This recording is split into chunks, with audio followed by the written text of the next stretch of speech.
Hola fourmi, c'est Ethan et je suis content de te retrouver aujourd'hui pour cette toute première vidéo. Alors aujourd'hui, on va parler des 10 raisons de publier sous un nom de plume. Mais avant ça, je te dois deux petites explications. La première, c'est que ce que tu vois sur la bouche, c'est un petit bobo que je me suis fait.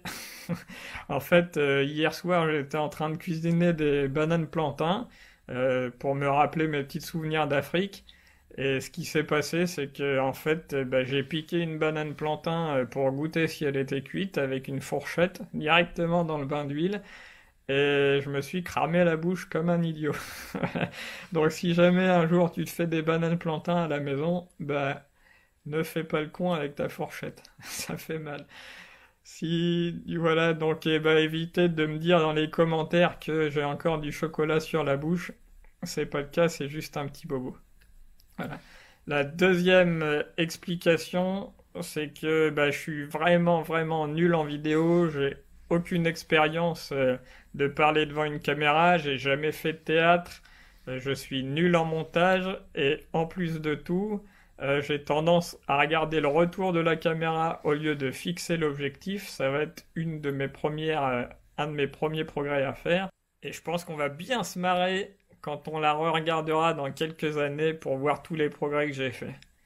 Allez, moi je t'emmène en promenade à Lyon parce que j'ai décidé de me lancer le défi de faire cette vidéo, la toute première, en extérieur pour pas arranger les choses. Je pense que les images vont te plaire et on part en petite promenade. Allez, je t'emmène avec moi.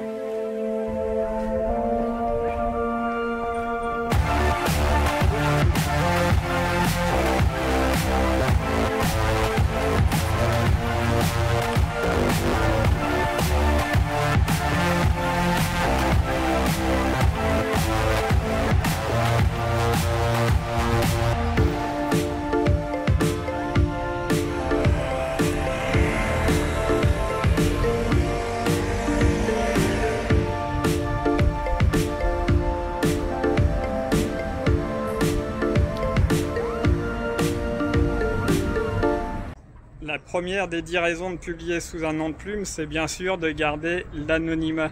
C'est pas pour rien que je me suis mis dans un petit coin tranquille pour te tourner cette première partie de vidéo. Que ce soit ton Facebook avec des photos compromettantes, tu sais de quoi je parle, avec ton numéro de téléphone ou même carrément ton adresse postale, les gens peuvent découvrir rapidement qui tu es. Aujourd'hui sur internet, et donc pour garder l'anonymat, avoir un nom de plume, c'est plutôt sympathique. La deuxième raison de publier sous un nom de plume, c'est de protéger ton entourage, notamment si tu publies sur des sujets sensibles. C'est difficile à dire. Et c'est vraiment mieux, par exemple, je sais pas moi, si tu publies des livres sur la religion, sur l'érotique, sur la politique, ce genre de sujet, pour protéger ton entourage, c'est quand même mieux de publier sous un nom de plume, histoire que ça leur retombe pas dessus. De bouche à oreille, ça va un petit peu vite et ça peut rapidement ternir ta réputation. Alors tout le monde va pas être méchant avec toi, certains vont respecter ce que tu fais, mais ça peut avoir des conséquences un peu fâcheuses sur ton entourage. Ça peut retomber sur tes proches, et donc publier sous un nom de plume, publier sous un nom d'auteur, c'est un gros avantage si tu publies ce genre de thème.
la 10e raison, c'est de protéger sa vie professionnelle. Je vais m'asseoir, je suis devant les portes Je suis devant les portes du musée des Beaux-Arts, j'espère que vous m'entendez, il y a pas mal de bruit.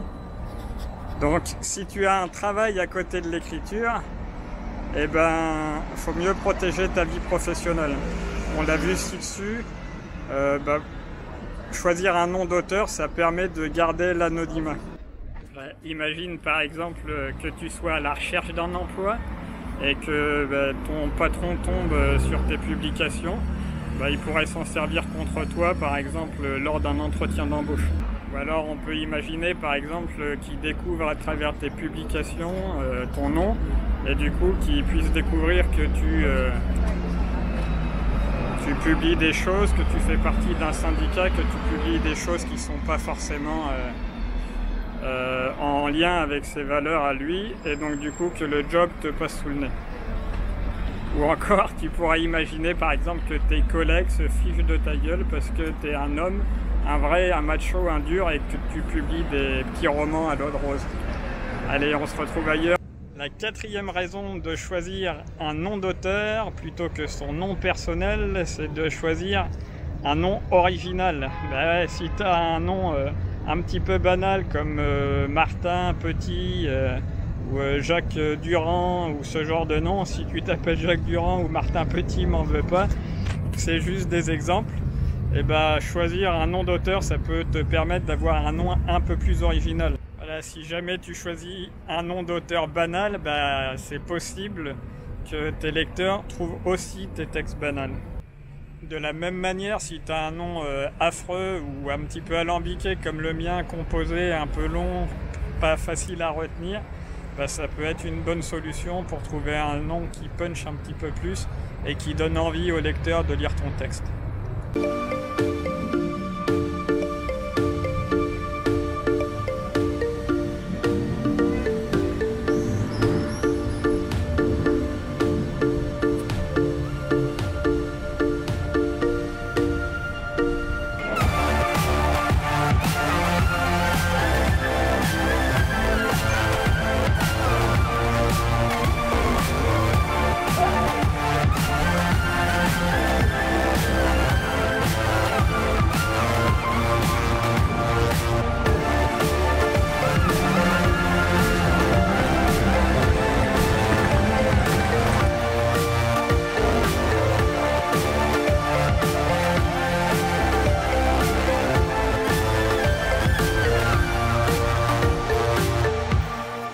Et on se retrouve pour le 5e point dans une traboule.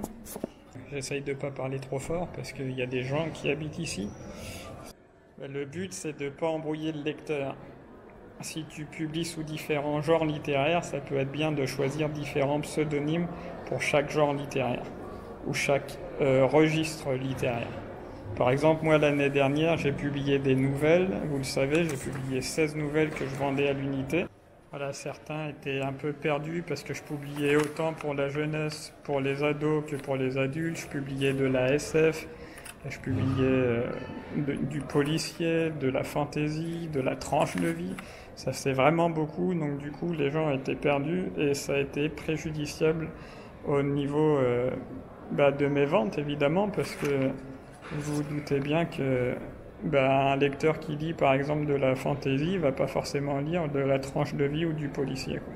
Donc si vous publiez sous différents genres, choisissez de publier sous différents noms de plumes.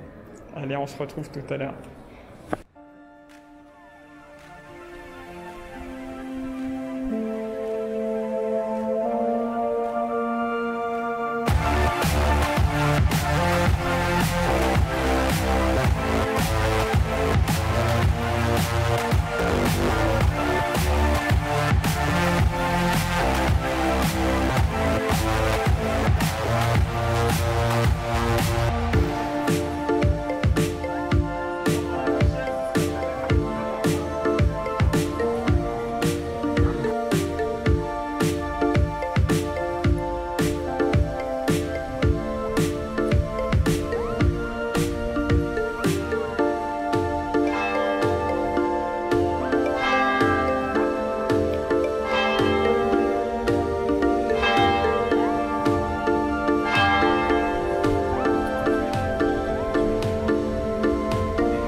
Fourmis, je sais pas si tu as déjà essayé du coup de publier sous des thématiques un peu sensibles. Je te retrouve devant une église.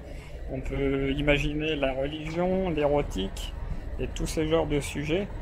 Publier sous un pseudonyme, ça te permettra de gagner en tranquillité d'esprit. Allez, on se retrouve pour le 7e point.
Septième point, c'est être reconnu dans différents domaines.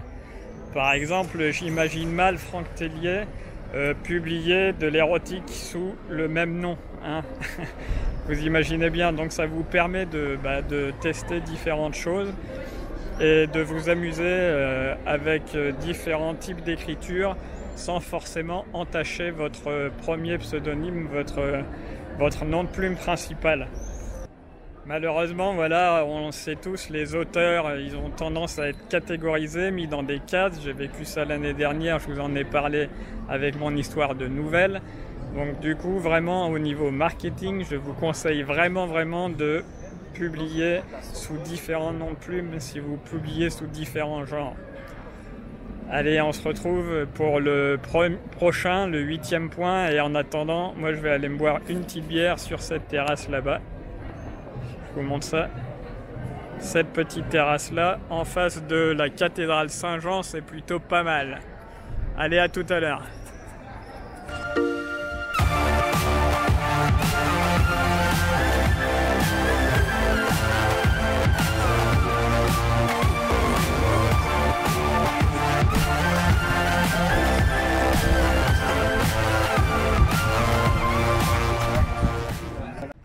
Et le 8e point, les fourmis, le 8e point, c'est de s'identifier à un univers.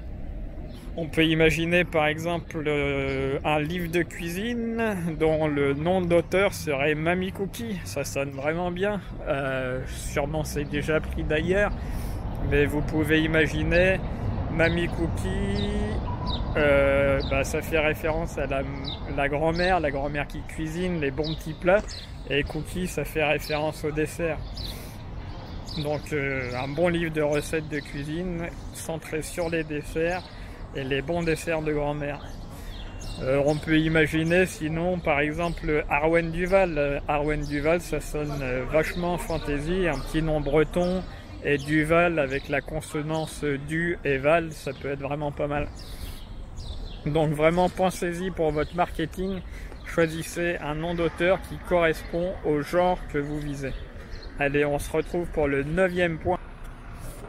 Donc le 9e point, c'est anticiper un flop.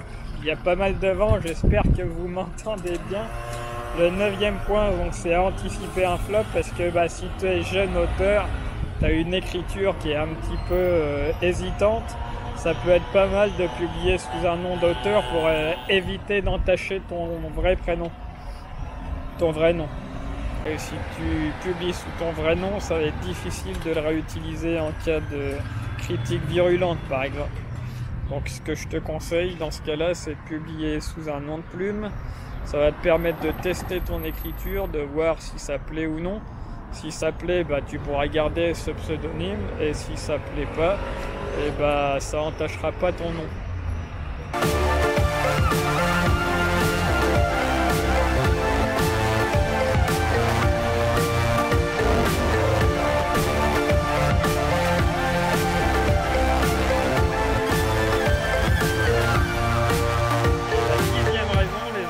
La toute dernière, c'est d'anticiper le succès. Parce que oui, on est là sur l'auto-édition expliquée pour vendre des livres et pour avoir du succès. Parce que ce qu'on veut absolument pas, c'est une foule de fans hystériques qui débarquent pendant qu'on est tranquillement en train de prendre notre café en peignoir juste avant notre séance d'écriture. C'était Ethan, j'espère que la petite vidéo t'a plu. Si tu souhaites plus de contenu sur l'auto-édition, plus de contenu sur l'écriture, n'hésite pas à aller voir en description.